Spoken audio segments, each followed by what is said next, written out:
हामी हिजो चाहिँ बाइक पनि भित्र लगाएर नसकेर यही खाना खाएको ठाउँमा राखिदिएको थियौँ। बाइकको स्थिति कस्तो छ त्यो राम्रो छ।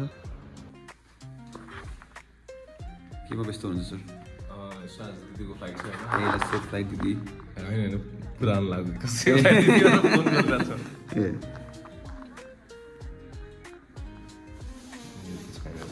चिया खाउँ। चिया कस्तो छ? छिटो चिया नखाएको नि जुगो भइसक्यो।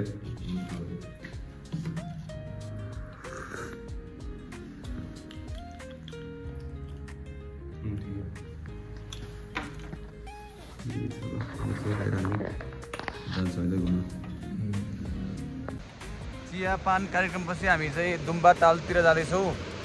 बाटो अलिकति अप्ठ्यारो रहेछ, त्यही भएर बाइक चाहिँ हामीले चाहिँ हेरिराख्यौँ। जस बाटो चाहिँ यो बाटो चाहिँ लगभग धेरैजना नहिँड्ने बाटो भनेर चाहिँ हाम्रो सरले भन्नुभएको छ। त्यही भनी अब हामी चाहिँ एक्सप्लोर गरौँ ठाउँ। हामी जाने ठाउँ चाहिँ त्यो डाँडा हो भन्ने कुरा चाहिँ आएको छ दुम्बा तालको लागि। अब बिच बाटोमा हाम्रो के पर्छ हामी एक्सप्लोर गर्दै जान्छौँ है त। ल बी विथ अस।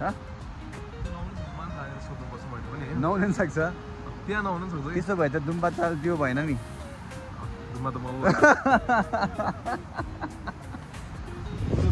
हल्का हल्का रमाइलो पनि गर्नुपर्छ, साथीभाइमा यतिको मजाक चल्छ है।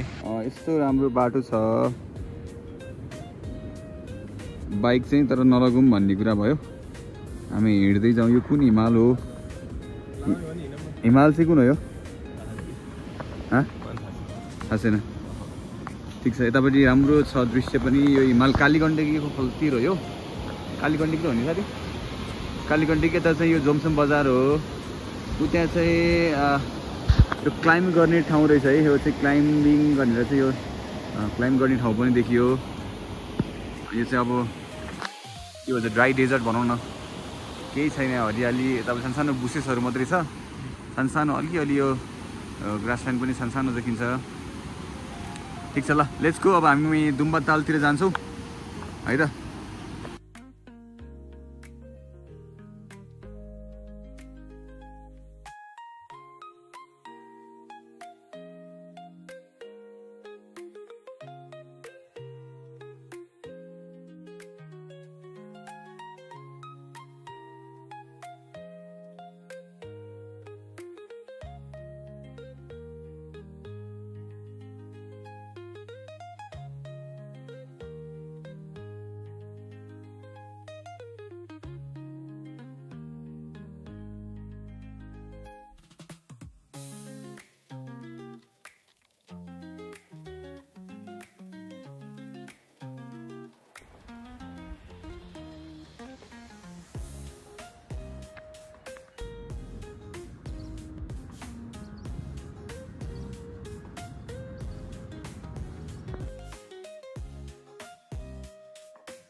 दुम्बा तालमा आइसक्यौँ हामी। 1 घन्टाको लामो हाइकिङसँगै दुम्बा तालमा चाहिँ बल्ल बल्ल बल्ल बल्ल आइसक्यो। बिचमा धेरै गरम भएर मैले कपडा चाहिँ खोलिदिएँ। वाइल्ड गर्मी छ र यो नै रहेछ दुम्बा ताल। तर यहाँ अलिकति बादल लागेको कारणले चाहिँ हिमाल चाहिँ खोलेन, अन्त चाहिँ दामी छ है।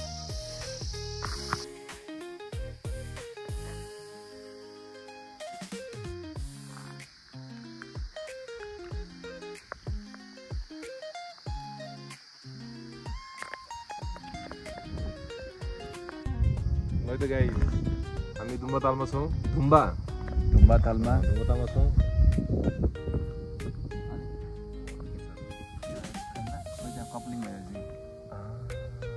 Dragon fly